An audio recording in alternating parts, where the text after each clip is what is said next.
약욕직회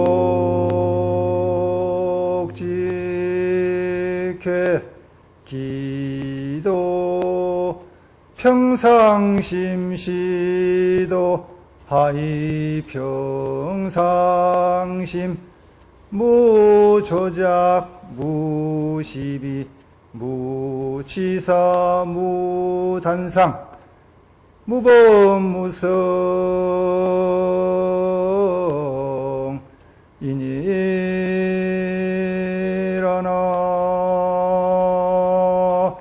무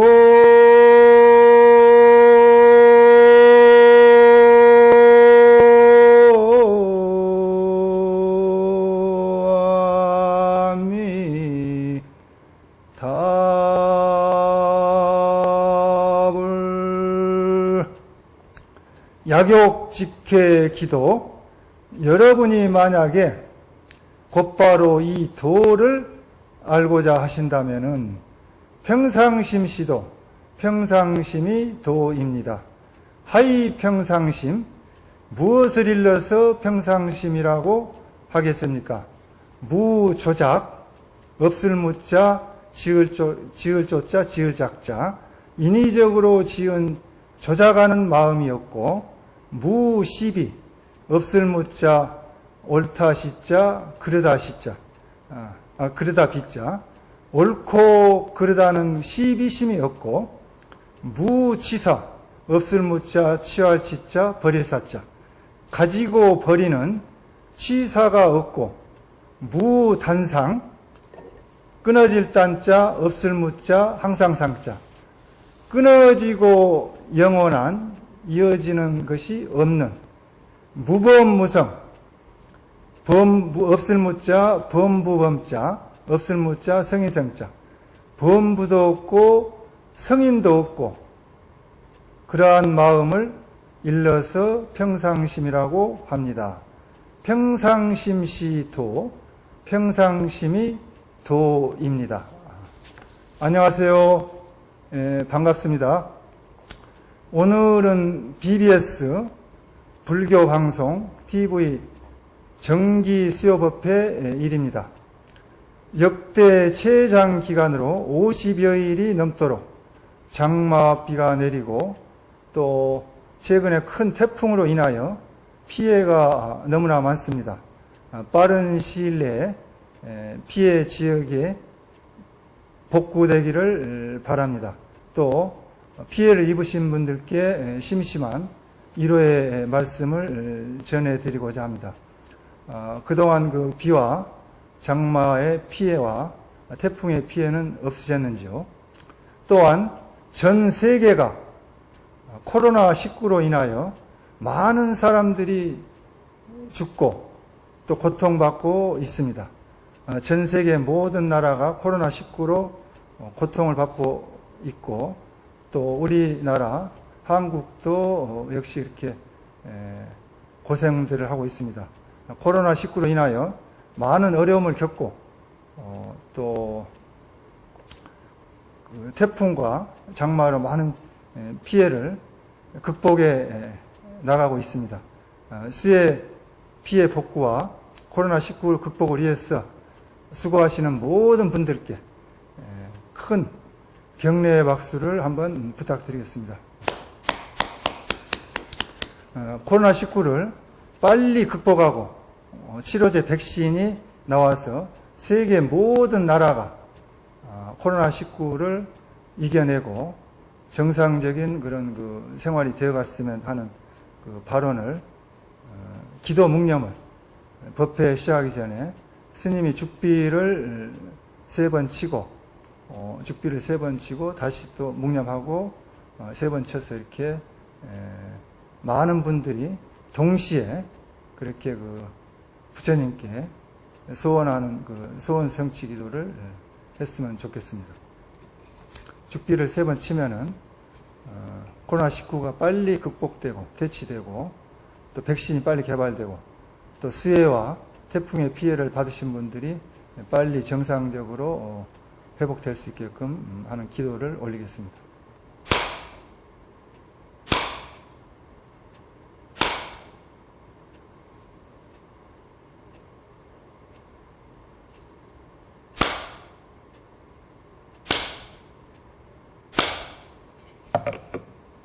예, 전 세계 이 불교 방송을 보시는 모든 분들, 또 이 법문을 들으시는 모든 분들이 다 같이 함께 부처님 전에 이렇게 기도를 올렸습니다.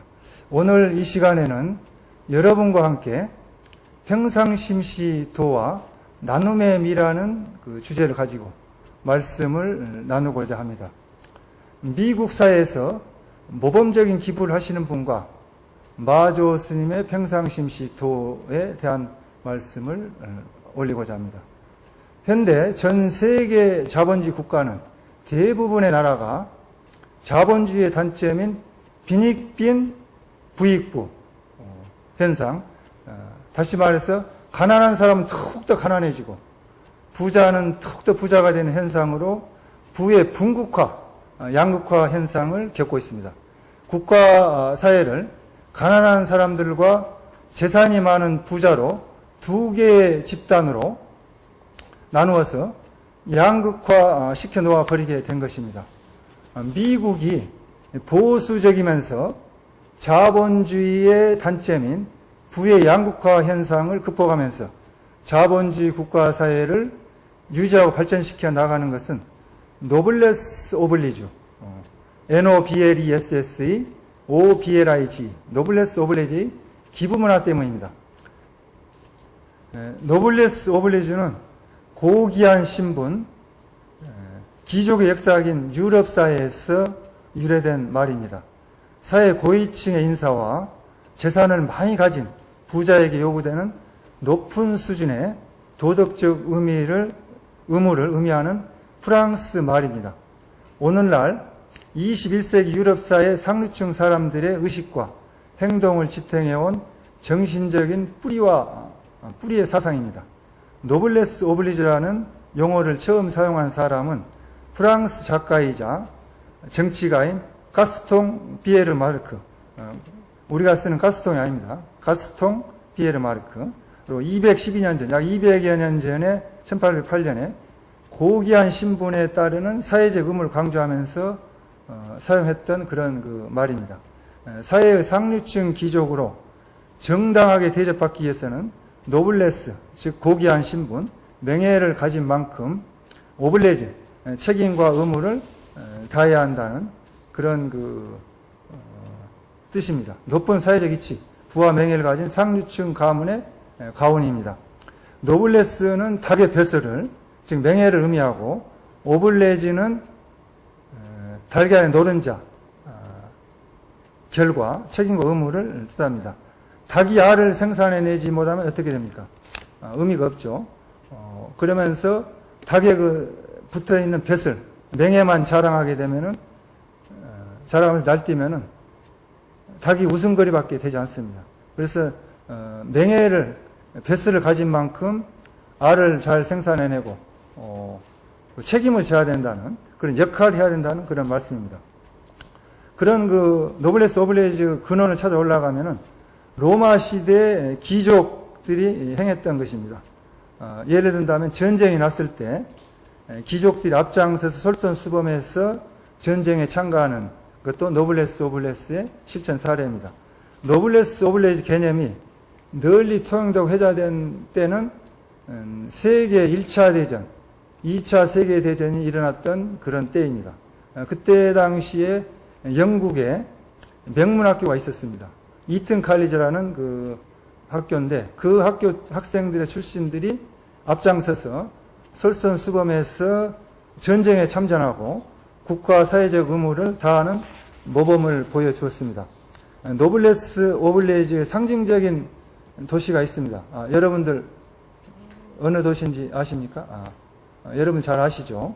프랑스 깔레라는 시입니다. 프랑스의 노르망디 해안을 따라서 올라가다 보면은 깔레라는 조그마한 항구 도시가 나옵니다. 바닷가에 있는 도시인데 인구가 약 12만 명밖에 안 됩니다. 그런 소도시인데 영국의 섬이죠. 도너 해협에 불과 20마일, 키로로 말하자면 32km 정도 떨어진 깔레라는 항구 도시인데 영국과 프랑스 파리의 중간입니다.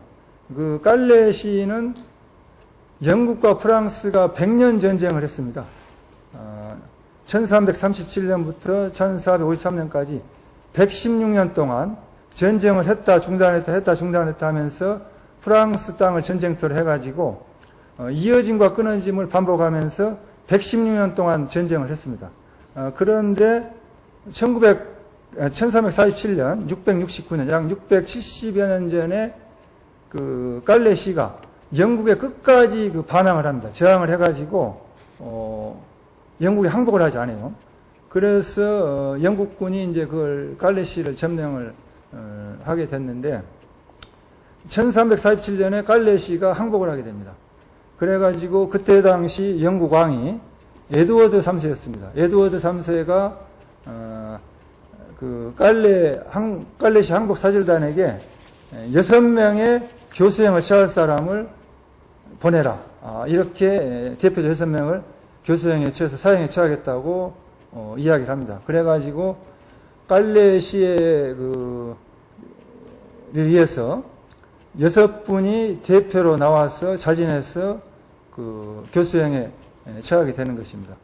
근데 이런 그 소식을 전해 들은 그런 깔레 시민들은 선뜻 누군가 나서서 시와 프랑스의 국가를 위해서 목숨을 바칠 사람이 나오지 않았습니다. 그런데 이 소식을 듣고 깔레시에서 제일 가는 부자인 와스타 슈드 생피에르가 자진해서 나왔습니다. 자, 깔레 시민들이여 나와라, 용기를 가지고 나와라 하고면서 제일 먼저 그 시에 있는 부자 와스타 슈드 생피에르가 나섰습니다. 그 다음에 깔레 시장이 내가 나가겠다 하고 장테르 시장이 나섰습니다. 자진해가지고 용기를 가지고. 그 다음에 부자상인, 부자들이 많이 있었는데 부자상인 피에르 띠상이 또 내가 시를 위해서 프랑스를 위해서 목숨을 바치겠다고 이렇게 또 나섰습니다. 그 또 아들이 또 따라 나섰습니다. 그래서 네 분이 아주 자신들의 목숨을 바쳐서 프랑스의 국가와 깔레 시를 위해서 목숨을 바친다고 나섰습니다. 이것을 보고 있던 시민들 중에서 세 분이 용기를 가지고 나서가지고 한 명이 더 많이 7분이나 되는 분들이 목숨을 바치겠다고 이렇게 자진했습니다. 그런데 이제 누군가 한 분은 빠져야 돼요. 6분이니까. 그러니까 이제 와스타 슈드 생피에르가 이런 제안을 합니다. 사형 집행 처형날 제일 늦게 오는 사람을 빼기로 하자. 그렇게 제안을 해가지고 그렇게 이제 가게 됩니다. 그래서 그날 처형하는 날 와스타 슈드 생피에르가 나오질 않았어요. 왜 안 나오느냐? 7명 중에 한 사람이라도 살아남는다면은 순교자들의 사기가 떨어질 것이다. 이것을 우려해가지고 미리 교수형 취하기 전에 본인이 자결해서 죽어버렸습니다. 그래가지고 6명의 순교자들이 맨발로 영국군을 향해서 교수형에 쓸 밧줄을 목에다 걸고 취하져 죽게 된 그런 상황이 왔습니다. 그때 당시 에드워드 3세 영국 왕비가 있었는데 그 왕비가 필라파르에노라는 그 왕비였습니다. 그 왕비가 임신 중이었어요. 에드워드 3세의 왕의 그 자식을 잉태하고 있었습니다. 그래가지고 그 왕비가 그 소식을 듣고 남편 에드워드 3세에게 이런 제안을 합니다.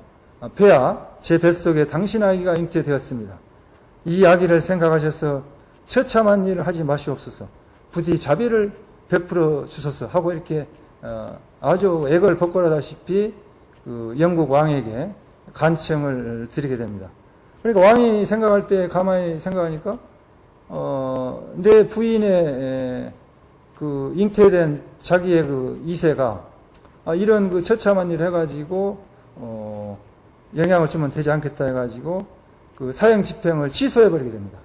그래서 6명이 사형 집행하기 바로 직전에 사형 형집행이 취소돼가지고 이렇게 살아남게 됐습니다. 이런 그 깔레시의 그런 일이 있고 나서 깔레시는 프랑스 깔레시는 노블레스 오블리주 사회 지도층 인사들이 국민과 시민을 위해서 목숨을 바치는 하나의 상징적인 도시가 되었던 것입니다. 오늘날 자본주의 국가가 발전하면서 기업가들도 노블레스 오블리주의 앞장서는 모습을 많이 보여주었습니다. 많은 기업가들이 자기 자신들이 이뤄낸 부와 재산을 사회에 이렇게 베풀고 환원했습니다. 오늘날의 노블레스는 국가사회를 리드하는 지도자, 기업을 운영하는 기업인, 오너, CEO, 재산을 많이 가진 부자들, 또 상류층의 사회 인사들이라고 할 수 있습니다. 그분들이 사회적 책임을 다 해야 된다는 그런 문화가 유럽과 선진국에 정착되었던 것입니다. 2년 전 2018년 봄에 미국 사회의 양극화 현상에 대한 쓴소리를 거침없이 하면서 기업의 역할을 강조한 그러한 제이미 다이언 씨의 이야기를 국내 언론에서 상세하게 보도된 적이 있습니다. 2년 전에 언론에 기사를 보신 분들은 잘 아실 겁니다. 미국계 최대 글로벌 투자은행인 JP 모건 체이스 은행 최고 경영자 CEO 제이미 다이언 씨가 이런 이야기를 눈치 보지 않고 정말 쓴소리를 거침없이 해가지고 전 세계의 모든 언론의 주목을 받았습니다. 제이미 다이언 씨가 어떤 말씀을 했느냐? 지금은 미국이 둘로 쪼개져 있는 상태다. 기업이 잘 된다고 하지만은 수많은 사람들이 뒤처져 있는 것도 모르는 기머거리 최고 경영자 CEO가 되고 싶진 않다. 잘 운영된 기업이 있는 지역을 가서 보면은 사람들이 대부분 잘 살고 있지만 그 뒤에는 가난한 사람들이 많이 있다. 미국인 중에 40%가 시간당 $15, 미국 연방 평균 최저임금도 안 되는 임금을 받고 있으며 일하고 15%는 최저임금밖에 벌지 못한다. 매년 7만 명이 오피오이드는 마약성 진통제입니다. 마약성 진통제 때문에 죽는다. 복역이나 벌금형 죄에 대한 대가를 치렀다면은 제2의 기회를 주어야 됩니다. 근데 그런 제2의 기회를 얻을 자격이 있는데도 불구하고 현재 미국 사회에서 범죄 경력이 있는 사람에 대한 금융 서비스 규제는 매우 엄격하다. 아들과 가족이 있고 자녀가 있는데도 대출도 못 받고 집도 없이 산다. JP 모건 체이스 은행은 이런 사람들이 일자리를 찾을 수 있도록 맞춤형 노력에 초점을 두고 있다. 그렇게 말씀을 하시면서 기업이 뛰어들어야 합니다. 기업이 양극화 해소 사회 문제를 해결하기 위해서 내놓는 프로그램이 훨씬 효율적입니다. 이렇게 말씀하면서 기업들의 적극적인 양극화 현상의 해결을 위해서, 사회적 문제를 해결을 위해서 기업인들이 적극 나서야 된다고 이렇게 주장을 하면서 역설했습니다. 그러면서 당신부터가 솔선수범해서 JP 모건 체이스 은행은 2018년 2년 전부터 향후 5년간 2023년까지 총 5년 동안 3억 5천만 달러, 약 하나로 3조 5천억 원 규모의 일자리 만들기 프로그램에 들어간다고 이렇게 발표를 했습니다. 미국이 보수적이고 자본주의의 단점인 부의 양극화 현상을 극복하면서 자본주의 사회를 유지하는 발전해 나가는 것은 이러한 제이미 다이먼 최고 경영자와 같은 노블레스 오블리주 사회 지도층의 사회적 책임을 다하는 그런 모범적인 그런 문화 때문입니다. 세계적으로 유명한 부자 중에서 기부를 잘하는 이미지 좋은 기업인을 하면은 누구인지 떠오르는 사람 있습니까? 많은 사람들이 언론 매체를 통해서 잘 아시는 투자의 기재 워런 버핏, IT 계열의 대부 빌 게이츠 두 사람을 이야기하고 있습니다. 빌 게이츠와 워런 버핏은 자기 재산의 99%를 기부하겠다고 공개적으로 선언했습니다. 빌 게이츠 기부 액수가 얼마쯤 되는지 여러분들이 알기 쉽게 빨리 이해하기 위해서 말씀을 하면은 20년 동안 매일 하루도 빠지지 않고 하루에 50억 원씩 기부해서 총 350억 달러, 하나 약 35조 원을 기부했습니다. 빌 게이츠 기부는 빌 게이츠가 기부를 하고 싶어 한 게 아니고 빌 게이츠 부인이 있습니다. 멜린다 게이츠의 영향이 컸습니다. 부인이 그렇게 적극적으로 자선 사업을 시집가기 전부터, 처녀 시절 때부터 했던 사람입니다. 그래서 부인의 영향으로 빌 게이츠가 그렇게 자선 사업을 하게 된 것입니다. 빌 게이츠 부부는 질병에 걸리는 사람들 90%가 가난한 나라에 살고 있는데 이 나라들이 보유한 보유 재산이 전 세계 보유량의 10%에 불과하다는 뉴욕 타임즈의 그 기사를 읽고 가난한 나라의 보건 문제 해결을 하는데 힘쓰게 됩니다. 그래서 2020년 전에 1억 달러, 약 하나 1,000억 원을 기부해가지고 빌 앤 멜린다 게이츠 재단을 설립해서 개발도상국, 후진국의 질병 대처와 교육 계획을 지원하는 거대한 자선단체를 만들게 되죠. 그래서 워런 버핏 회장은 지난 2006년 14년 전부터 기부를 해오고 있습니다. 현재까지 374억 달러, 약 44조 6천억 원에 되는 그 기부를 했습니다. 최근에 빌 앤 멜린다 게이츠 재단과 4개 자선단체에 약 29억 달러, 3조 4,600억 원을 기부했습니다. 이런 그 기부로 인해서 세계 부자 순위가 5위에서 8위로 떨어졌습니다. 그리고 또 빌 게이츠하고 워런 버핏 두 분이 10년 전에 2010년도에 자기 재산의 절반 이상을 사회에 기부하기로 한 약속한 사람들의 클럽을 만들게 됩니다. 그 클럽 이름이 뭐냐면 기빙 플래지 기부 클럽을 만들어 가지고 지금 현재 2020년 약 10년이 지났는데 7월까지 지난달 7월까지 최연소 나이 31살의 부자부터 시작해서 최고령의 나이가 93세 부자까지 세계 각국의 23개국의 국적을 가진 다양한 나라 사람들이 총 204명이나 되는 그런 그 부자들이 기빙 플레이즈 클럽에 가입을 해서 사회에 그런 기부 활동을 적극적으로 하고 있고 빌 게이츠하고 워런 버핏이 전화로 막 이렇게 권유를 해가지고 지금 현재 많은 그런 사회 자산가들이 이 기빙 플레이즈에 가입을 하고 있습니다.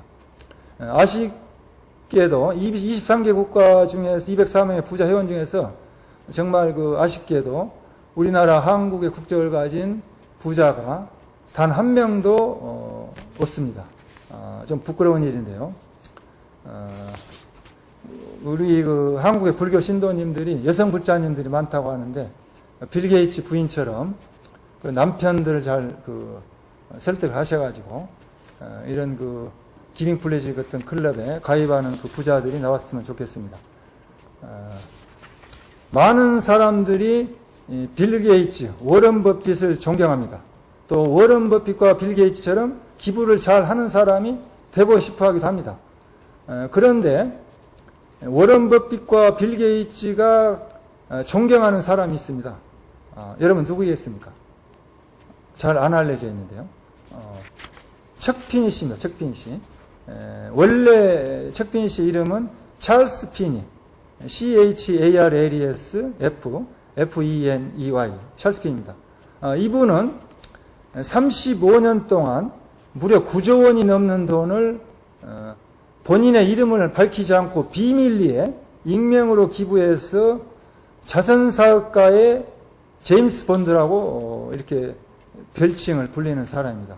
제임스 본드는 비밀 첩보 요원이죠. 그러니까 자선사업을 하는데 아무도 모르게 그런 비밀리에 하는 그런 분입니다. 근데 이분이 자선사업을 하게 되는데 어떻게 해서 알려지게 됐느냐. 1997년도 한 23년 전이죠. 23년 전에 면세점 매각 문제로 법정 분쟁에 휘말리게 됐습니다.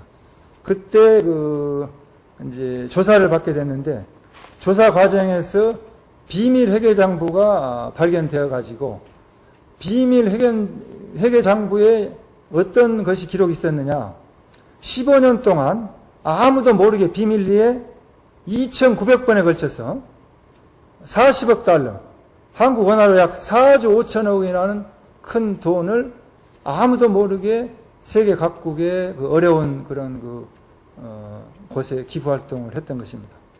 이렇게 해서 세상에 알려지게 됐는데, 1982년 38년 전에 아틀랜틱 기부재단을 설립했습니다.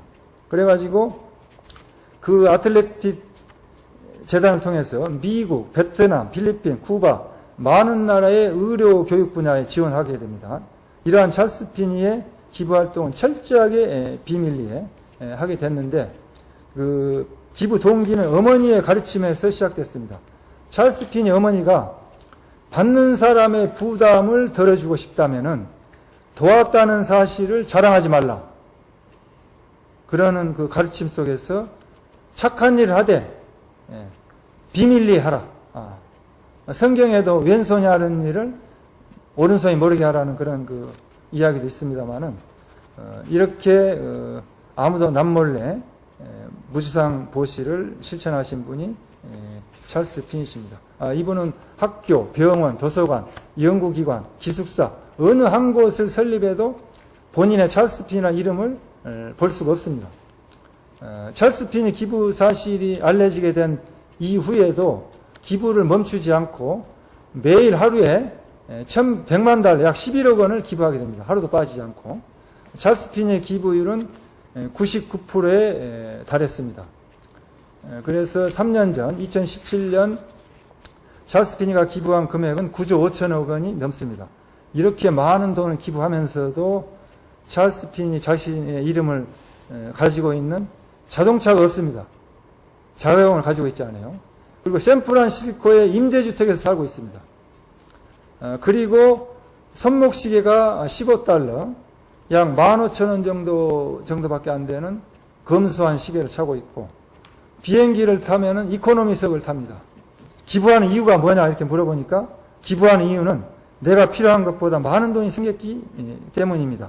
저는 돈을 정말 좋아하지만은 돈이 내 삶을 움직이지 못합니다. 이렇게 이야기를 했습니다. 현대 세계의 기부왕을 뽑자면은 단연 빌 게이츠하고 워런 버핏입니다. 그러나 워런 버핏과 빌 게이츠가 말씀하시는 모범적인 기부의 롤 모델은 억만장자 척피니, 찰스 피니 씨입니다. 워런 버핏이 이런 이야기를 했습니다. 찰스 피니는 나의 영웅이고, 워런 버핏의 영웅이라는 얘기죠. 빌 게이츠의 영웅이다. 찰스 피니는 그는 모든 사람의 영웅이어야 한다. 남들에게 드러내지 않는 조용한 기부를 실천하는 것, 자기 자신이 살아있는 동안에 기부를 다 마치는 것, 두 가지 실천으로 찰스 피니는 세계적인 자선가들의 롤 모델이 되었습니다.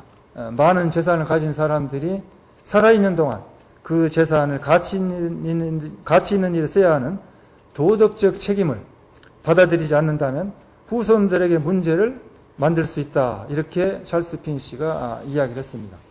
찰스 피니는 우리나라 한국하고도 인연이 깊습니다. 6.25 전쟁 참전 용사입니다. 찰스 피니가 한꺼번에 2컬레의 신발을 신을 수가 없으니 남는 것은 당연히 기부해야 한다.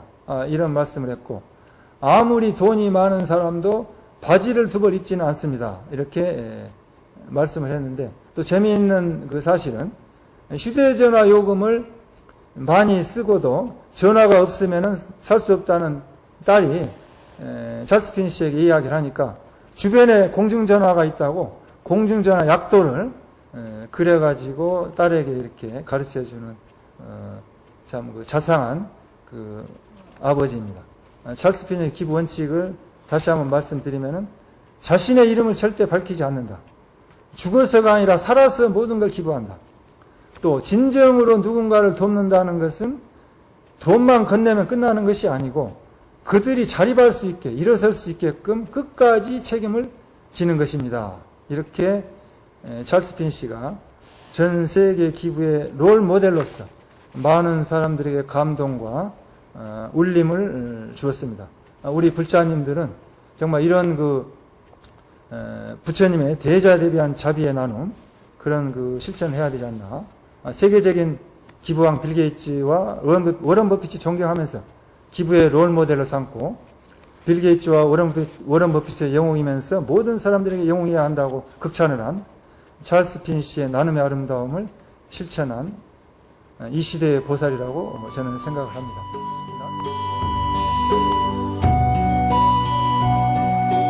나눈다는 것은 정말 아름다운 미덕입니다.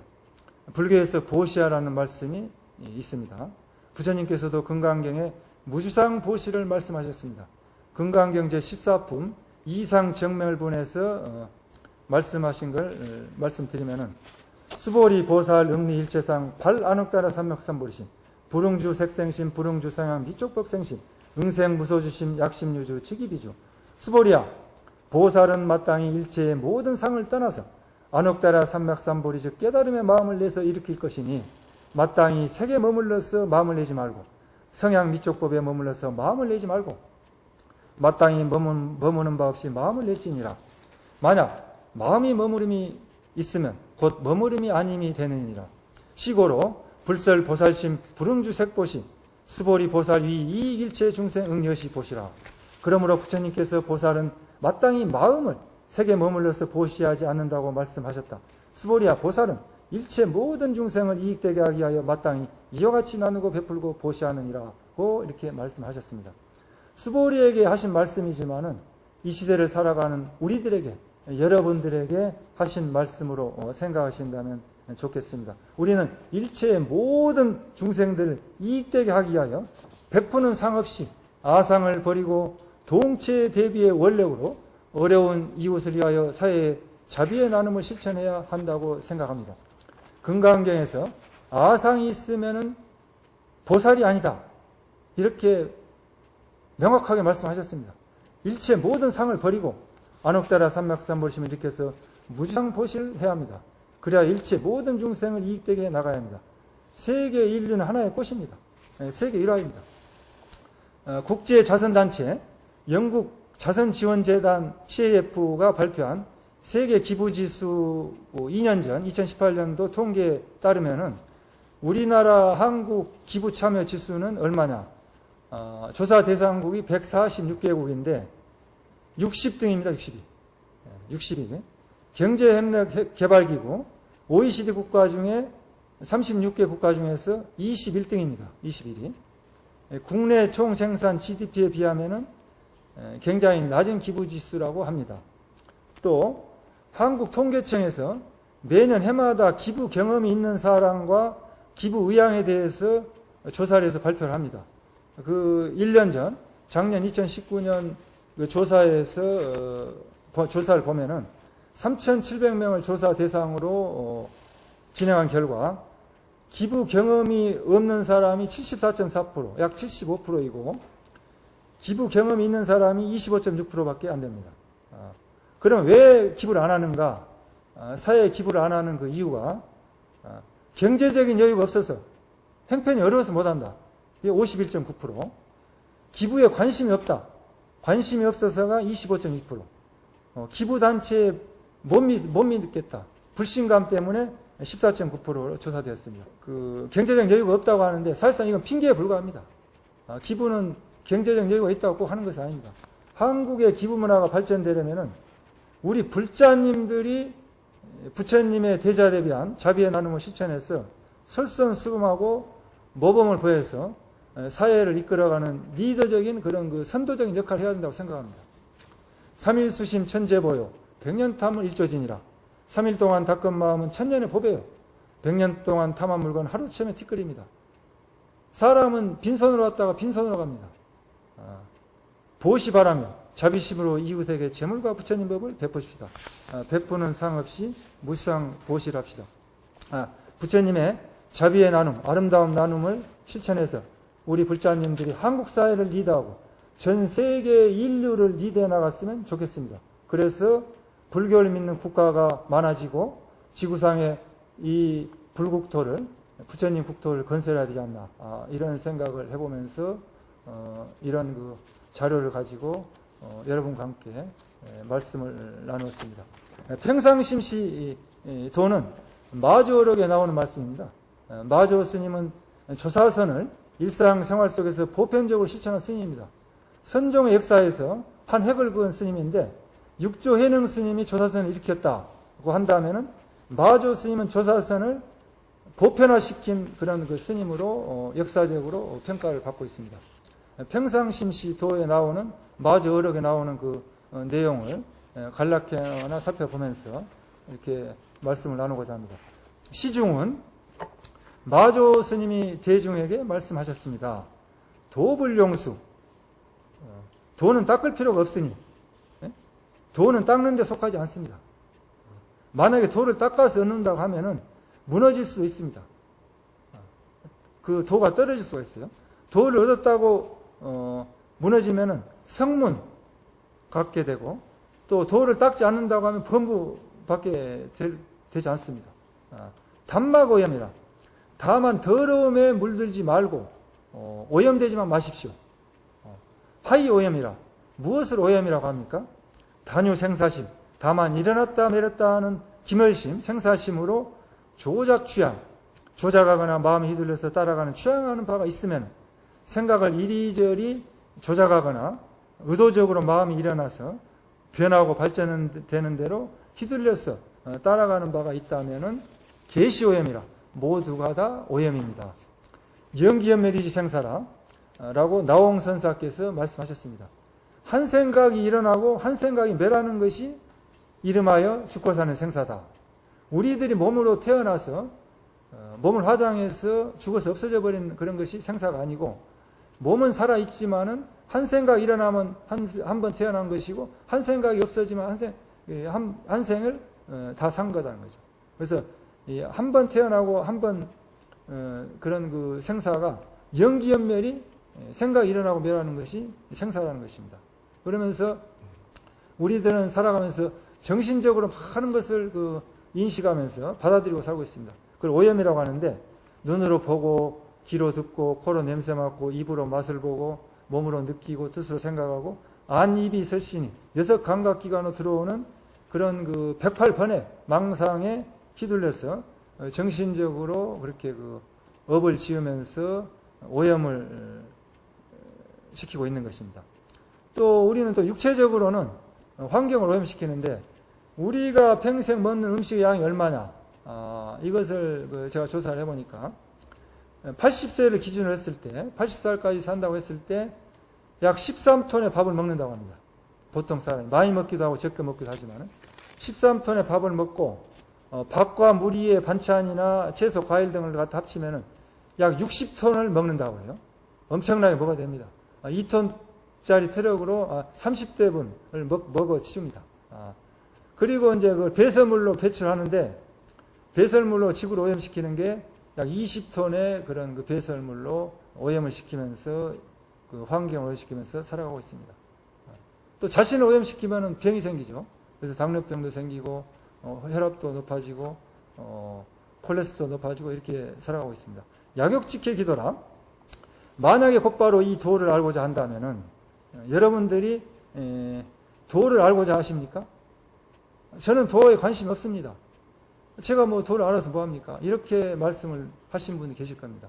그래서 도를 알고자 하는 마음을 어떻게 하면 일으킬 수 있는가, 이것을 분석적으로 한번 설명을 해드리고 그 다음 그 기절로 넘어가고 싶습니다.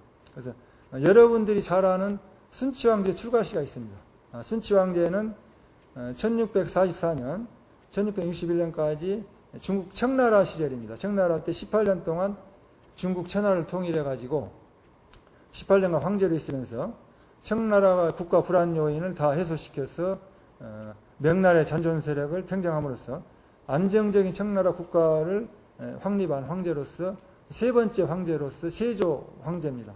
그런 그 순치 황제가 24살에 18년 중국 통치를 접고 출가하면서 읊은 시가 아주 여러분들에게 도를 닦고자 하는 마음을 한번 같이 공감할 수 있지 않나, 이래서 한번 읽어드리겠습니다.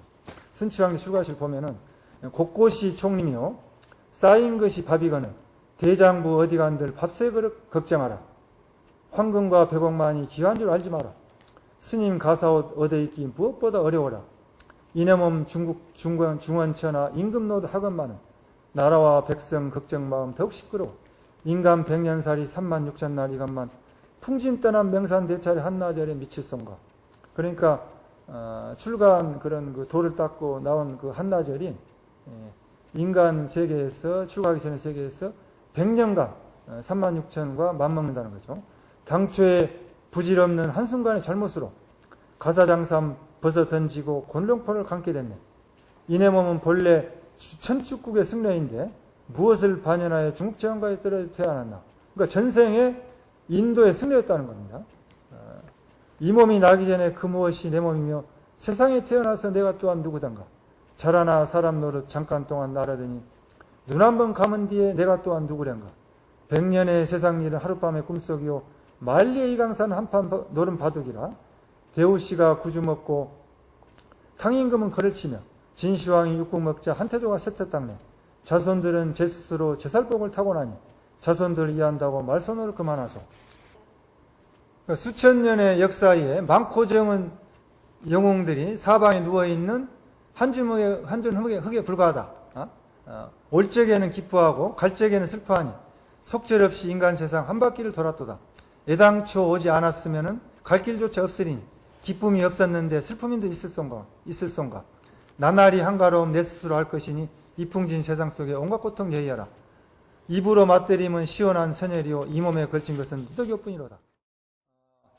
우리 이제 스님들이 바로공양할 때 약수식시 당원중생 선열이식 법비충만이라는 그런 그 소신경에 나오는 그 법공양할 때 오는 개성이 있습니다. 그러니까 이 선열로서 식을 삼는다. 법의 기쁨으로서 그런 그 말씀입니다.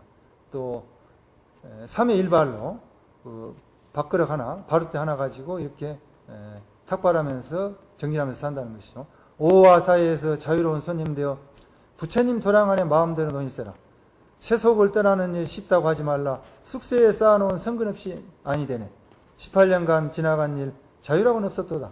강산을 뺏으려고 몇 번이나 싸웠던가. 나 이제 손을 털고 산으로 돌아가니 천만 가지 근심 걱정 아랑곳 할 것 없네. 순치왕제는 18년간 중국 천하를 통치하면서 만주와 중국까지 통일한 영웅으로 잘 알려져 있습니다. 이분이 그 세속의 최고의 권력과 부와 명예를 버리고 도를 알고자 오대산, 중국 오대산으로 출가하면서 출가시를 하면서 이렇게 출가를 하였는데 오늘날 이 시대를 살아가는 우리들에게도 큰 울림을 줍니다. 그래서 그 사람의 욕구가 발달 단계가 있다고 그래요.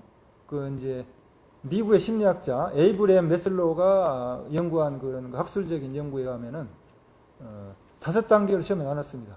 5단계 나눴다가 나중에 이제 8단계로 해서 맨 마지막 최상의 욕구가 자아초월 욕구라고 했는데 4번째까지 욕구는 의식주, 배고픔을 면하고 생명을 유지하고 또 결혼을 해서 자녀를 낳고 안전하게 하고 또 가족과 친구와 애정과 소속을 가지고 직장을 가지고 존경과 존중을 받으면서 살아가는 이 보편적인 우리들의 그런 그 삶을 4번째 욕구까지는 누구나 이렇게 하려고 합니다. 근데 의식주가 해결되지 않고 이러한 4번째 욕구까지 해결되지 않고 기복 종교를 탈피하기 어렵습니다. 이것이 해결되지 않고서는 종교적인 그런 자아 실현 욕구, 자아 욕구, 자아 초월 욕구로 발전되기 어렵습니다. 그래서 이런 그 욕구를 뛰어넘어서 인지적 욕구, 심미적 욕구 이런 것을 지나서 자아 실현의 욕구, 자기를 계속 발전하게 하면서 성장하고 자신의 잠재력을 발휘하고 최고의 존재가 되고 맨 마지막에 최상의 욕구가 자기를 초월해서 자아보다 더 높은 영적인 성장과 영적인 성취를 위해서 자기를 극복하고 남을 돕는 이타적인 삶을 추구합니다. 그래서 사람으로 태어나서 인생 무상을 느끼는 시기가 반드시 오게 되어 있습니다. 여러분들의 가장 가까운 부모님이 돌아가셨다거나 친구가 돌아가셨다거나 친척이나 누구 사랑하는 사람이나 가까운 사람이 돌아가셨다고 했을 때 인연 있는 사람이 돌아갔을 때 여러분들은 간접적인 죽음 체험을 하게 됩니다. 매일 많은 사람들이 죽어가고 있지만은 여러분들이 가까운 사람들이 죽었을 때 여러분들은 죽음이라는 문제를 생각하면서 인생을 한번 되돌아볼 수 있는 그런 그 계기가 됩니다. 내가 죽는다면, 지금 죽는다면 나는 어디로 가는가? 또 지금까지 살아온 내 인생의 의미는 무엇인가? 죽은 다음에 어디로 가는가? 또 죽어가는 나는 누구인가? 이런 그런 그 철학적인, 인문학적인 근원에 대한 자기 존재의 실상에 대한 그 물음을 하게 됩니다. 그래서 지금 선진국에서는 초등학교 시절부터 죽음 교육을 시키고 있습니다. 그래서 죽음학이라고 해서 생사학이라고 해가지고 독립된 학문으로 독립을 해가지고 지금 그 발전돼서 그 종교학까지 아우러져 가지고 융합 학문으로 해서 지금 연구에 들어가고 있습니다. 지금 이제 대만이 가장 앞서 있는데 우리나라는 한 20여 년 정도밖에 안 됩니다, 역사가. 그래서 지금 죽음 문화가 많이 터부시되고 그 좀 부정시되고 있는데 사실상 죽음을 생각한다는 것은 삶을 생각하는 것입니다. 어떻게 사느냐, 그것이 생각하는 것입니다. 그래서 도를 알고자 하는 마음을 낸다는 것은 죽음 앞에 직면해서 나는 누구인가, 나는 어디로 가는가, 근원적인 질문할 때 도가 무엇인가, 이런 그 마음을 일으키는 자아초월의 욕구, 순치왕제처럼 그런 그 욕망을 다 초월해서 영적인 자기를 위해서 추구하게 된 것입니다. 평상심시 도입니다. 하이 평상심. 무엇을 평상심이라고 하겠습니까? 무조작, 조작이 없고 의도적으로 인위적으로 지어서 착할 것이 없는 마음, 그것이 평상심이다. 무시비다. 옳고 그른 시비심이 없다는 것이 평상심이다. 옳다 그르다는 시비심이 없다는 것. 무치사심, 가지고 버리는, 이익이 되면 가지고 손해가 되면 버리는 그런 그 얄팍한 그런 그 이해관계에 얽혀서 변하는 중생심이 아니고 그것을 초월한 치사심을 버리는 마음, 그것이 평상심이다. 무단상, 끊어지고 항상하는, 이번이 마지막이다, 다음은 없다, 그런 그 단멸적인 생각, 또 영원히 가지려 하는 집착, 이런 것을 떠나서 무단상에서 그것이 평상심이다. 그 다음 무범무상하다. 범부도 없고 성인도 없다. 평범한 보통 사람도 없고 성인 군자도 없다. 그것이 평상심이다. 평상심은 조작함이 없고 옳고 그름이 없고 취하거나 버림이 없고 끊어짐과 항상함이 없고 범부도 없고 성임도 없는 마음입니다. 무조작, 무시비, 무치사, 무단상, 무범무상한 마음, 이것이 평상심이다. 특별한 때가 아닌 보통의 마음, 중생심을 평상심이라고 생각하는데 그런 마음이 평상심이 아니고 무조작, 무시비, 무치사, 무단상, 무범무상한 마음이 평상심이라는 것입니다. 평상심은 자성청정심입니다. 여러분의 깨끗한 마음, 본래 자성, 본래 부처의 마음, 본래 더러워질 수 없는 본래 청정한 마음, 이 부처님 마음입니다. 이제 그 당랑거철이라는 장자의 이야기를 말씀드리면서 우리가 내 자신을 뒤돌아보지 않고 이익에 집착해 있는 것을 한번 일깨워주는 그런 유명한 이야기를 한번 잘 아시지만은 한번 말씀을 드리겠습니다. 사마귀가 있는데 사마귀 한 마리가 앞발을 높이 지켜들고 꼼짝을 하지 않은 채 무엇을 막 노려봐서 이렇게 노려보고 있었습니다. 무엇을 노려보고 있는가 했더니 매미를 잡아먹으려고 이렇게 노려보고 사마귀가 있었단 말이죠. 사마귀가 매미를 잡아먹으려고. 근데 그 잡아먹으려는 사마귀를 보니까 사마귀 뒤에 또 사마귀를 잡아먹으려고 참새가 사마귀를 먹으려고 또 그 뒤에서 노리고 있다는 거죠. 근데 사마귀는 참새가 자기를 잡아먹으려는 것을 보지 못하고 매미만 먹으려는데 집착해가지고 그걸 온 정신을 팔고 있다는 거죠. 그 다음에 참새는 사마귀를 잡아먹으려고 이렇게 노려보고 있는데 참새 뒤에는 누가 있느냐? 이 사냥꾼이 참새를 잡으려고 총을 가만히 이렇게 거두고 있다는 거죠. 그러니까 참새는 사냥꾼이 자기를 잡아 내는 것도 보지 못하고 사마귀를 잡아먹으려고 하고 있다는 거죠. 그러면 사냥꾼은 또 괜찮냐? 사냥꾼 뒤에는 과수원 주인이 과일이 떨어질까봐 과일이 떨어지면 그 사냥꾼한테 책임을 물기 위해서 뒤에서 이 사냥꾼을 지켜보고 있다는 거죠. 2500년 전에 중국의 철학자 장자가 이야기한 유명한 사마귀에 관한 우화인데 장자의 삼목편에 나오는 당랑거철이라는 이야기입니다. 중국어 발음으로 땅랑찌쩌, 땅랑찌쩌인데 사마귀랑자, 박는것자, 바퀴 자국철자, 당랑것자입니다.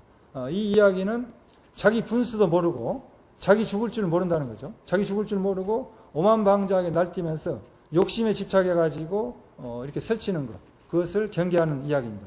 사마귀가 수레바퀴를 막는다. 자기 자신의 힘을 생각하지 않고 강자에게 덤비는 것인데 자기의 이익에만 집착하기 때문에 보지 못한다는 겁니다. 그래서 현명한 사람은 뒤를 돌아다보고 자신의 이익에 집착하고 있지 않나, 눈이 멀어 있지 않나, 뭐가 씌우지 않았나, 이렇게 자기를 관찰한다는 거죠. 마치 지금 우리가 장마 전선을 보고 태풍을 보는 것은 인공위성에서 쏘아주는 사진을 가지고 우리가 알 수 있습니다.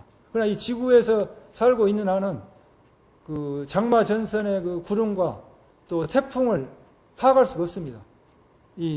여기를 지구를 벗어나야지 볼 수 있듯이 마치 나를 떠나서 나를 객관화해서 볼 수가 있는 것은 남이 보아주지 않고서 모릅니다.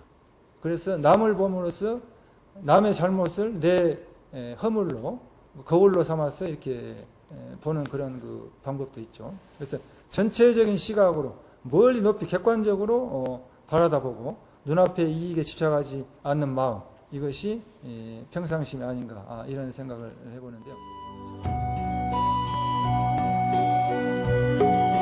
천하의 이익에 따라 움직이고 신뢰는 보이는 만큼 서로 믿는 것이다. 이렇게 한비자 교훈에 나오는 이야기인데요. 한비자는 여러분들이 잘 아시다시피 이름이 한 글자인 비자인데 중국 전국시대 말기 한나라 공자의 신분으로 출생해서 중국 고대의 법과 사상을 집대성한 그런 유명한 사람이죠. 그래서 세상 사람들은 이익만 쫓아간다는 거죠. 이익만. 그래서 이익이 있으면 취하고 이익이 있으면 없으면 손해가 버리는 그걸 버리는데 취하고 버리는 치사심을 없애야 된다. 이렇게 말씀드리고 싶습니다. 제보살, 마하살, 응여시생, 청정심, 금강경 장엄정토군 10장에 있죠. 제보살, 마하살, 응여시생, 청정심, 불응주색생심, 불응주상형 미촉법생심, 응모소주, 이생기심이라고 했습니다. 평상심은 청정심입니다. 청정심. 청정심은 형상색과 소리의 성과 향기, 향과 맛의 미와 감촉과 법, 생각의 법에 머무르는 바 없이 마음을 내는 것입니다. 응무소주 이생기심하라. 마땅히 머무르는 바 없이 그 마음을 일으키십시오. 평상심과 청정심은 한 마음입니다. 우리가 사물을 인식할 때 사구백비라는 말을 많이 씁니다. 사구백비의 뜻을 여러분들이 잘 아시겠지만은 이것을 알게 되면은 인식하는데 굉장히 도움이 됩니다. 그래서 불교의 어떤 그런 법문을 이해하고 또 이 세상을 살아가면서 어떤 논리에 대해서 좀 정확하게 아시려면은 사구백비의 뜻을 좀 아시지만 다시 한번 말씀드리고 싶습니다. 사구백비의 뜻은 사물을 이야기할 때 100가지 논리적인 그런 분석적인 논리 행태를 말합니다. 한 가지 논리적 시각을 정해서 사물을 보아야 되는데 100가지나 된다는 것이죠. 사구백비는 사물을 인식할 때 논리적 견해를 모두 분석한 것입니다. 인식 논리학에서 중요한 개념이죠. 우리가 언론이나 뉴스를 접할 때 사실을 보도한 내용이지만은 다양한 시각과 관점에서 보도를 하기 때문에 여러 가지 그런 논리가 생겨서 그렇게 보도를 하게 됩니다. 긍정적인 보도, 부정적인 보도, 그렇게 나오는데 사구백비란 부처님의 진실을 밝히기 위해서 일체의 논의와 언어 문자를 총칙하는 그런 말입니다.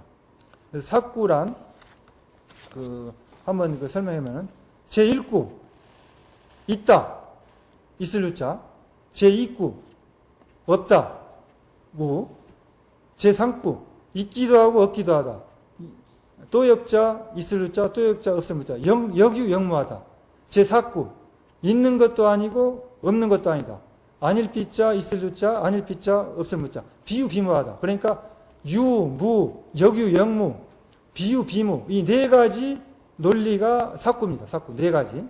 근데 이 네 가지 기본 사구에서 이 각각 사구마다 한 가지 사구마다 네 가지 또 사구가 또 분석이 돼요. 그렇게 되면은 16구가 되죠. 4사 16구.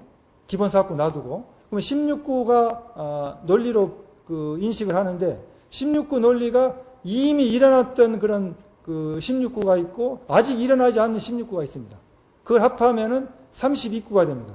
32구가 현재의 32구만 있는 게 아니냐면 과거로부터 이어진 거기 때문에 과거의 32구, 현재의 32구, 미래의 32구 이 세 개를 합하면은 96구가 됩니다. 그래서 96구의 논리가 기본 처음에 원사구를 합하면은 100가지 사구가 됩니다. 그래서 100가지 논리 행식이 생기게 돼요. 어떤 사물이든지 간에 100가지로 다 분석을 해서 이야기를 하게 됩니다. 100가지로. 근데 그 100가지를 다 부정해버린 거예요. 그 논리 자체를. 그걸 100비라고 해요, 100비. 그러니까 어떤 사물이든지 100가지 논리가 나오는데 그 100가지 논리를 다 부정해버린다. 100비입니다. 사구 100비라는 것은 네 가지 분별심과 100가지 이론을 다 이야기하는 것이죠. 그러면 이사구 절백비. 이사구 절백비는 떠날 리자, 사구를 떠나고 절백비, 끊을 절자, 백비를 끊어버린다. 그러니까 사구의 분별 논리도 떠나고 100가지 부정의 논리도 끊어진 상태입니다. 일체 모든 인식의 논리를 떠나서 인식 한계를 뛰어넘어서 세계를 말하는 것입니다. 그래서 논리를 떠나서 논리를 초월한 세계로 나가는 것입니다. 그 세계는 언어도난 시뱅체멜이라 말길이 끊어지고 마음길이 끊어진 곳이다. 영적인 체험, 영적인 체험을 하지 않고서는 불가능한 세계로 나아가는 것입니다. 그래서 우리들 육안으로 볼 수 없는 세계, 생각으로 생각할 수 없는 세계, 눈으로 볼 수 없는 세계, 귀로 들을 수 없는 세계, 코로 냄새 맡을 수 없는 세계, 입으로 맛볼 수 없는 세계, 몸으로 느낄 수 없는 세계, 우리들의 인식의 한계를, 우리 생각의 한계를 벗어난, 우리 이제 비유를 하자면 좀 뭐하지만은 스마트폰의 용량의 한계를 초월했다. 우리 뇌세포가 150억 개라고 하는데 아인슈타인이 2%밖에 쓰지 않았다고 합니다. 그래서 우리들이 쓰고 있는 뇌세포 150억 개의 인식의 한계를 벗어나 버린 세계, 그 세계로 이사구 절백비한 세계로 영적인 세계로 차원을 높여서 가는 세계로 말씀을 드리지 않나 이런 생각합니다. 그래서 경이라는 것은 유마경에 나온 이야기를 한 것입니다. 유마경에 말씀하시기를 마주어록에 나온 그 개성을 지금 읽어 나가고 있습니다. 문수살이 문질품에 나오는 그 유마경에 나온 개성을 마주어 스님 인용을 한 것이죠. 비범부행, 범부행도 아니고 비성현행, 성현행도 아닌 시보살행, 이것이 보살행이다. 이렇게 말씀했습니다. 그런데 추가로 더 그 유마경에 나온 문수살이 문질품에 나온 그 언구를 더 추가하면은 비구행, 때 묻을 구자죠. 때가 묻은 행도 아니고 비정행, 깨끗할 정자, 깨끗한 청정한 행도 아니고 시보살행, 이것이 보살행이다. 범부행도 아니고 성현행도 아니고 때가 묻은 더러운 행도 아니고 깨끗하고 청정한 행도 아닌 행위가 보살행이다. 지역음, 다만 지금 행주자와 가고 머무르고 앉고 눕고 행주자하고 음기전물, 기연에 응하고 사물에 제접하는 것, 진시도다. 모두가 도입니다. 그러니까 지금 여러분들이 마조 스님께서 하신 말씀은 뭐냐면은 여러분들이 일상생활 속에서 가고 오고 머무르고 앉고 서고 눕고 모두 행동하면서 인연따라 사람을 응대하고 인연따라 사물과 사람들을 만나고 제접하는 모든 일체 행위가 다 도다. 도라는 게 따로 있다는 게 아닙니다. 도다. 도라는 겁니다. 도는 닦을 필요가 없는데 닦을 필요도 없고 도는 우리 일상생활 속에 모두가 도다.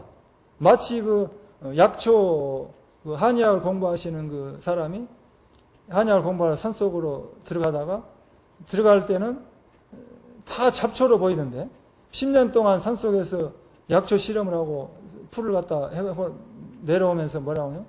보이는 모두가 다 약초라는 얘기죠. 보이는 모두. 독초도 약초라는, 독도 약초라는 얘기죠.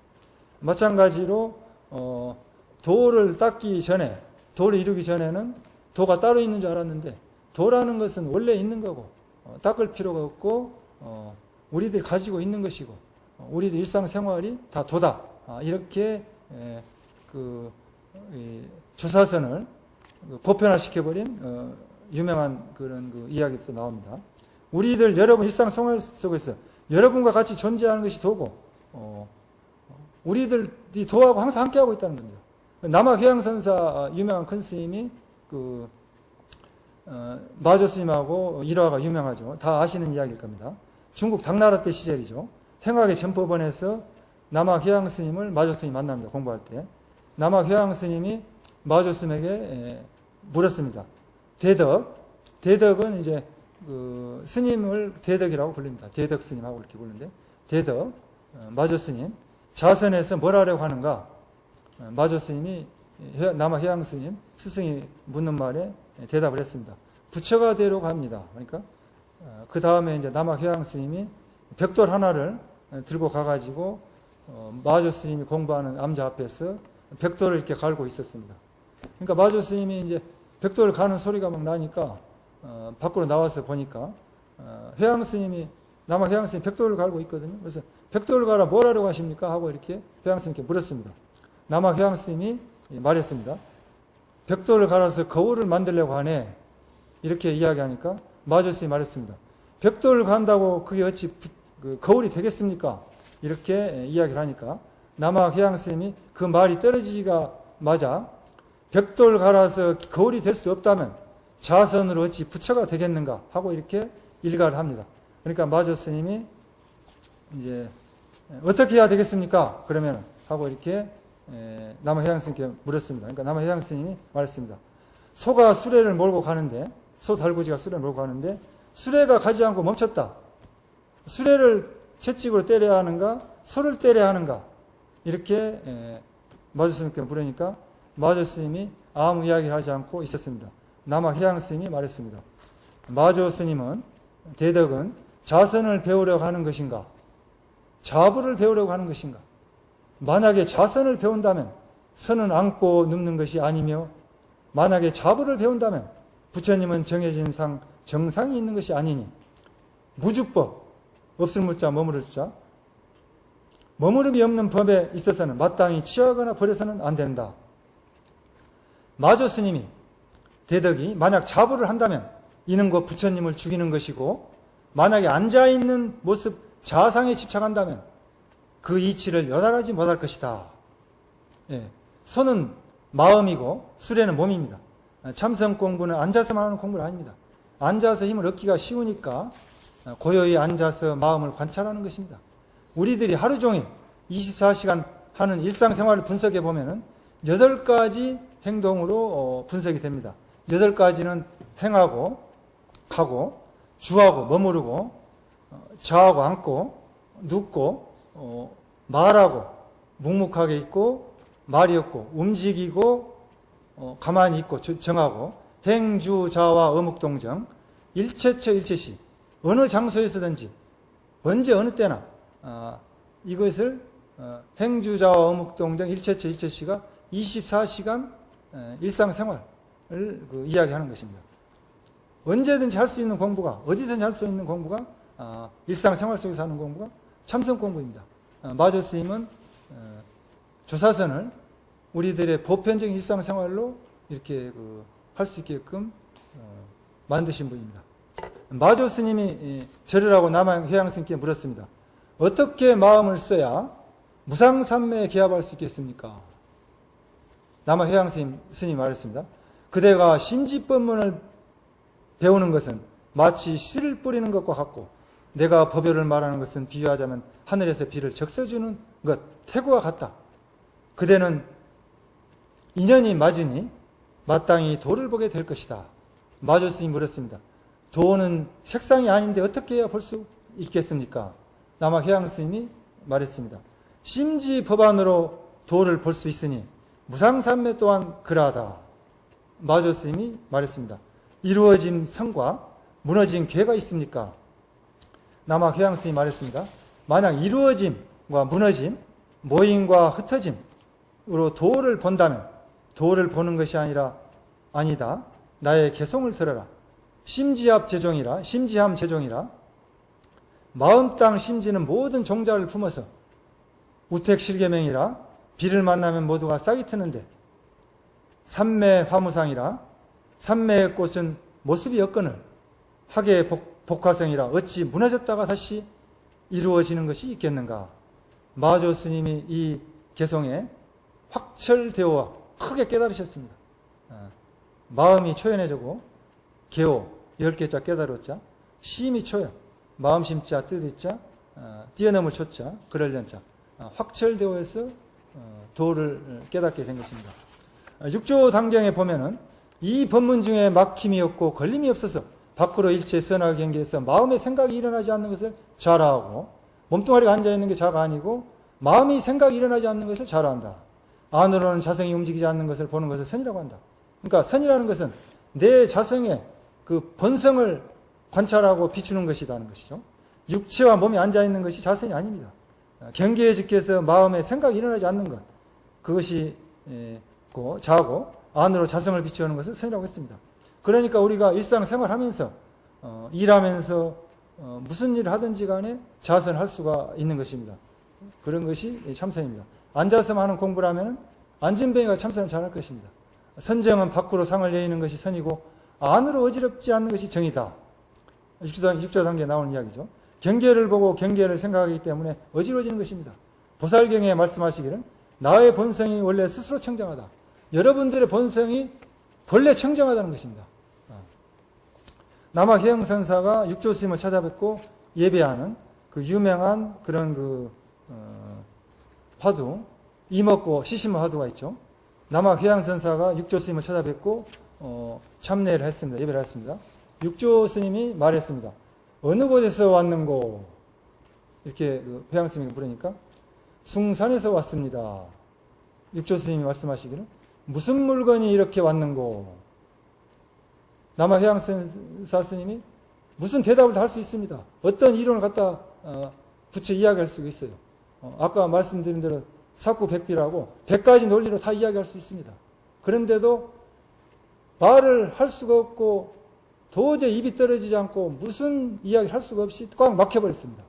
그래서 8년간을 고민하고 참고해가지고 8년 만에 육조 스님한테 가서 대답하시기를 한 물건이라 말하여도 맞지 않습니다 하고 이렇게 일렀습니다. 그러니까 육조 스님이 말하기를 도리어 가히 닦아서 증득할 수 있는 것이냐.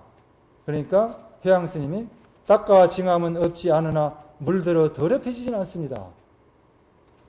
그러니까 이제 육조 스님께서 말씀하시기를 다만 때묻지도 물들지도 않는 이것을 모든 부처님이 혼념하시는 바인데 내가 이미 이와 같고 나도 또한 이와 같으니라.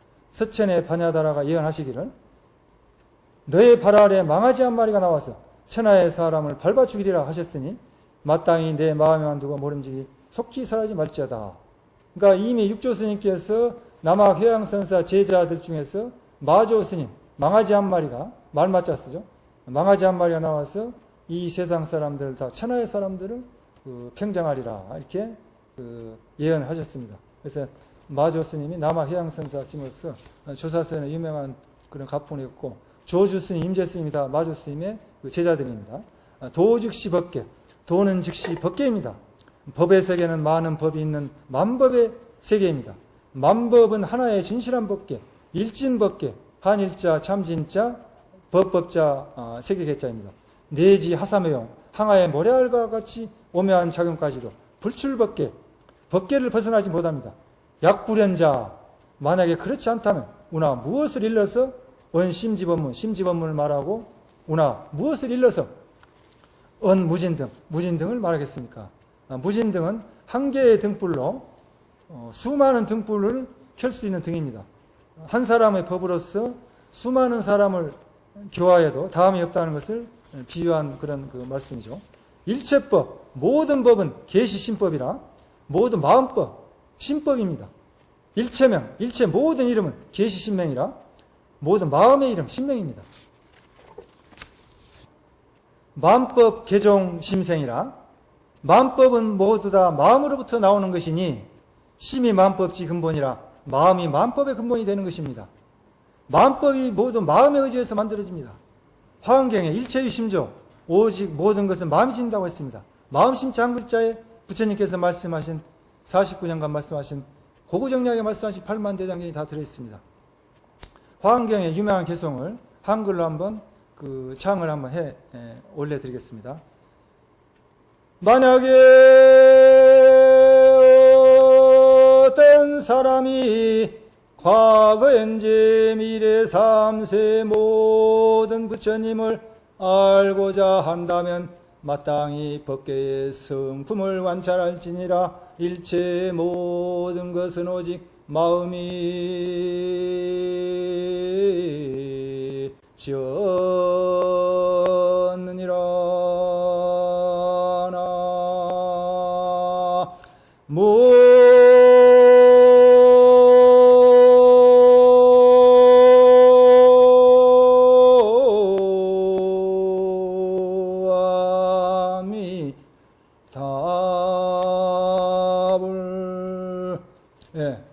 일체 모든 것은 우리들의 마음이 지었다. 마음은 그림을 그린 화가처럼 여러분들의 인생 100년, 36,500일을 매일매일 그림을 그리면서 살아가는데 여러분들은 화가요, 여러분들은 작가입니다. 대매산 법상선사가, 법상스님은 중국 당나라 시대의 그런 선승인, 유명한 선승인데 마조 스님을 찾아가서 물었습니다. 여하시불 무엇이 부처입니까?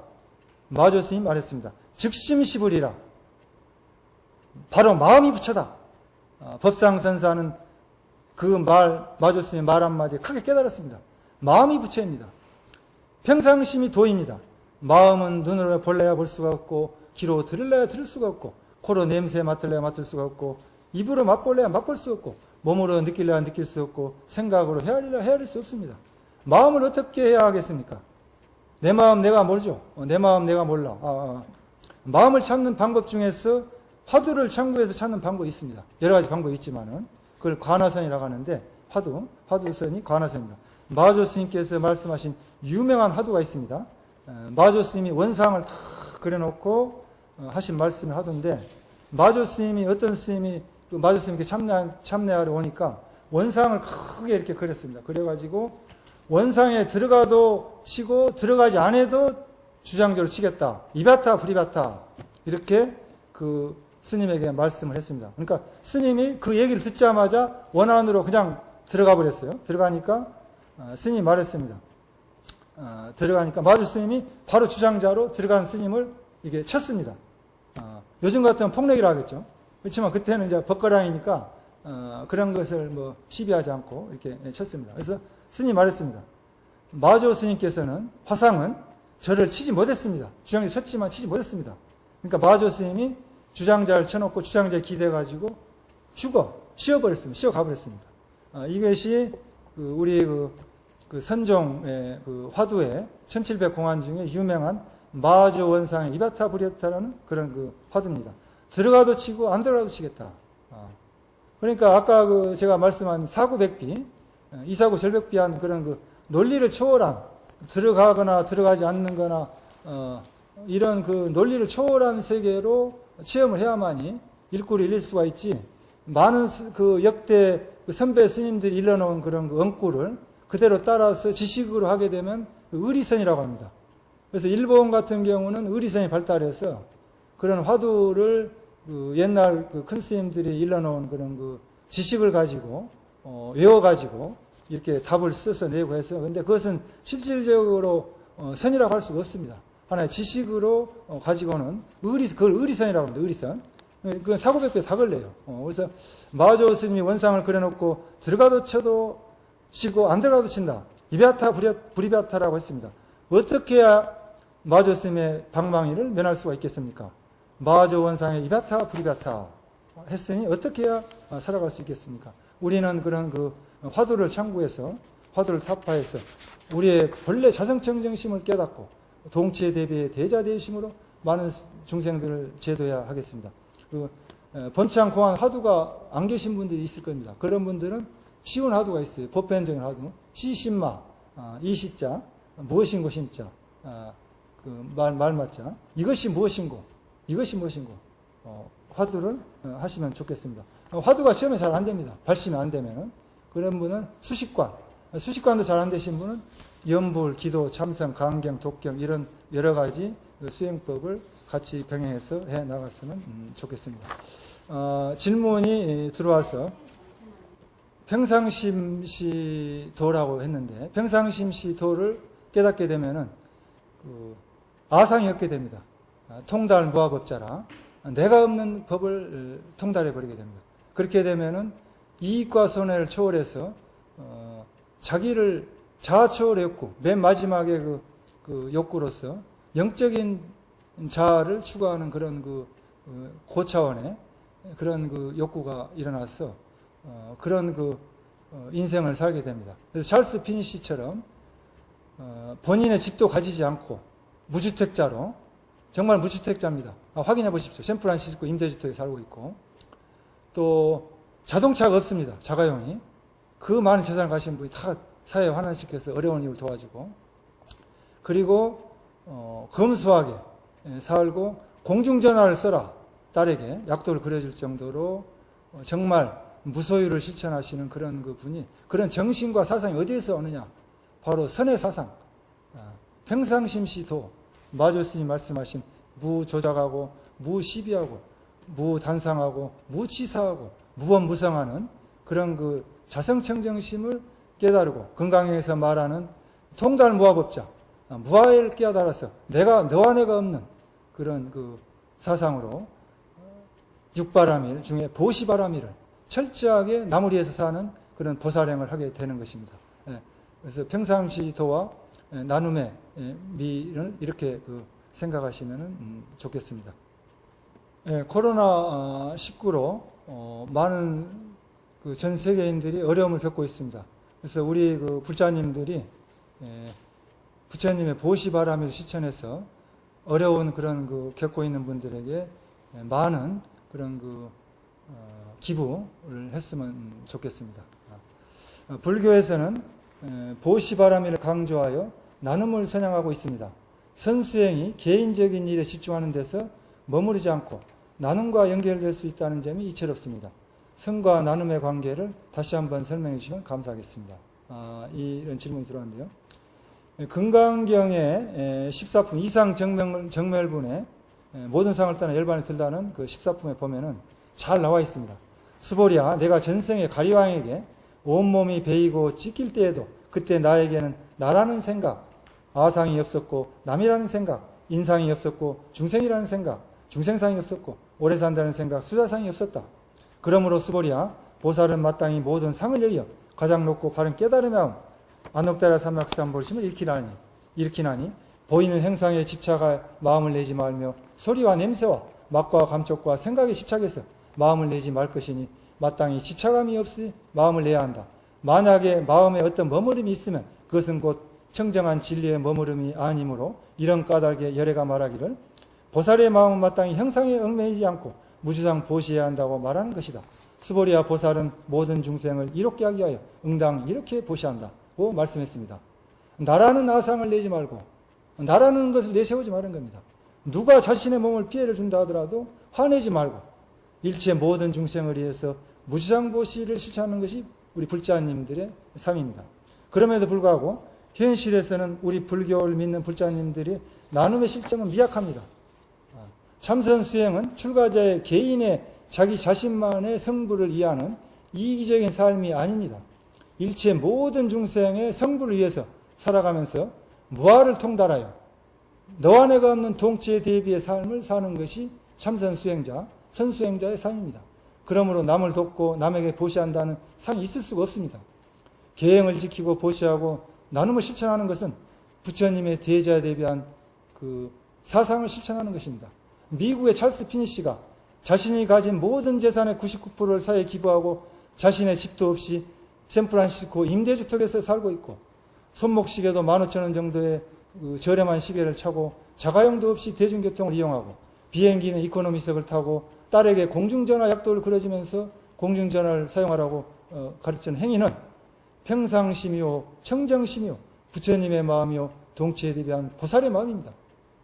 우리 불자님들이 이런 찰스 피니시 같은 행을 하신다면 얼마나 좋겠습니까?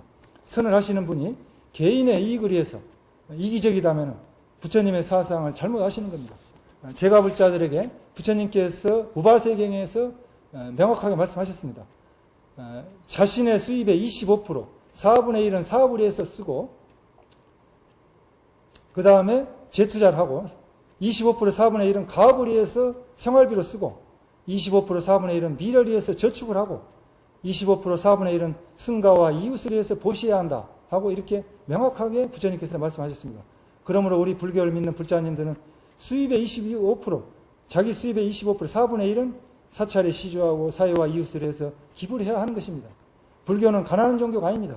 부처님께서 경제에 대해서 굉장히 중요시하고 부를 축적하는 데도 적극적이었습니다. 부처님은 경제학 박사였습니다. 물질을 정신과 같이 중요시하게 생각했습니다. 그리고 모든 풍요를 다 누려보신 왕궁의 지금으로 말하자면은 그 재벌 2세 그런 그 부를 가진 사람의 부를 누리신 겁니다. 부를 축적하고 그 축적한 부를 사회에 기부하고 노블레스 오블리주 사회적 책임과 국가적 책임을 다하는 그런 그 문화를 부처님께서 선도하신 겁니다. 내가 없는 무아를 통달한 사람이 참 불자입니다. 불교는 사회에 기부하는 기부 문화를 선도해서 리드해 나가야 합니다. 그럼에도 불구하고 우리 불교가 사회복지라든가 모든 실천 면에서 이렇게 미약한 것은 우리 불자님들이 부끄러워하고 불교를 잘못 알고 있다는 것입니다. 불교는 가난한 종교가 아닙니다. 그러니까 부처님의 대자대비한 자비의 나눔을 실천하고 또 선은 나눔을 실천하는 적극적인 그런 그 선 수행과 선 사상을 가지고 있는 것입니다. 그래서 이 지구상에서 가난을 구제하고 풍요로운 세계 인류를 풍요롭게 하는 그런 그 아름다운 불국토 세계 일화입니다. 세계 한 곳입니다. 코로나19로 인해서 전 세계인이 다 마스크로 통일했어요. 이걸 보면은 마스크 꽃을 다 피우고 있는 거예요. 그러니까 우리 불교는 그 전 세계 인류가 한 뿌리요 생명이요. 하나의 식구고 하나의 가족이라는 것을 이렇게 가지시고 동체대비의 사상을 가지시고 우리 한국에 있는 한국 국민만 도와줄 것이 아니라 전 세계에 어렵게 사는 가난한 나라 어려운 개발도상국 우리도 지금 그 정말 OECD 개발 36개국 경제협력 개발 기구 중에서 세계 경제 규모로 11등에서 13등 왔다 갔다 합니다. 엄청난 경제 발전을 이룬 남을 도와줄 수 있는 국민소득 3만 불이 넘는 그런 그 시대에 살고 있습니다. 그래서 우리 불자님들이 이런 그 기복적인 어떤 신앙에서 벗어나서 남을 도와주는 그런 그 신앙으로 업그레이드 했으면 좋지 않겠나. 또 불교를 정확하게 알고 그 경제적인 어떤 그 부처님의 말씀을 했어서 수입의 25% 정도는 사회에 기부하는 그런 그 문화를 정착했으면 감사하겠습니다. 질문에 대한 답변을 마치겠습니다. 2차 인연 공덕으로 천리상간의 깊은 어둠은 모두 다 밝아지고 지옥악이 축생 사막도의 고통을 모두 벗어나고 갈산지옥은 모두 다 파에서 없어지고 욕계색계 무색계 상계에서 뛰어나고 일체 모든 중생들이 바른 깨달음을 이루어서 극락세계에 왕생하고 도설천 내용부에 왕생하고 성불하여서 일체 모든 중생들을 제도합시다. 성불하십시오.